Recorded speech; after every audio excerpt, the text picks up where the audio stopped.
Guys, আজ তুয়ার পাটিপত্র। তো তুয়াকে আজকে আমি ওয়াটারপ্রুফ মেকআপ করে দিয়েছি যেহেতু গরম আজকে। আর সকালে মেকআপটা করেছি 10টায়। তোমরা একটু ভালো করে দেখো, এই দৌড়াদৌড়ি ঘাম, বাট তারপরেও ওর মেকআপ কিন্তু অ্যাজ ইট ইজ আছে। আর ঘামও এখনও আসেনি, একদম যেমন করে দিয়েছি সেইভাবেই আছে। 10টায় করেছি, এখন বাজে কটা? 1টা না? তো তোমাদের সাথে আবার লাস্টের মেকআপ মানে লাস্টের পজিশনটা শেয়ার করবো যে লাস্ট অব্দি ওর মেকআপটা কেমন অবস্থায় আছে। একটু ক্লোজে দেখিয়ে দিই, এখনও একদম ইনট্যাক্ট। যাই হোক, ওয়াটারপ্রুফ মেকআপ তো অবভিয়াসলি এখন অব্দি ইনট্যাক্ট থাকবেই। তো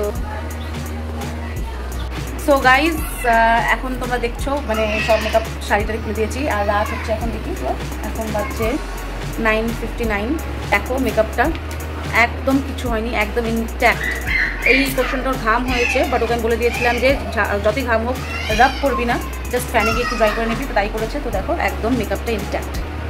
12 আওয়ার থেকে বেশি, 9টায় ওর বেস করেছি আমি, 10টায় মেকআপ কমপ্লিট হয়েছে। তো 9টা টু 9টা বা 10টা টু 10টা একদম পুরো 12 থেকে 13 ঘন্টা কিন্তু মেকআপটা স্টে করে। এবার তোমাদেরকে একটু ক্লোজলি দেখাচ্ছি ফেসটা। এত না, জাস্ট হালকা মানে দেখো। ওর ইনার কর্নারে কাজল দিয়েছিলাম তো ওটা স্মাচ হয়ে গেছে, বাট ওর বেস দেখো গাইজ। যদিও বেশি ড্র্যাক করলে তো ফাউন্ডেশন অবভিয়াসলি আসবেই। Waterproof transfer proof makeup. By.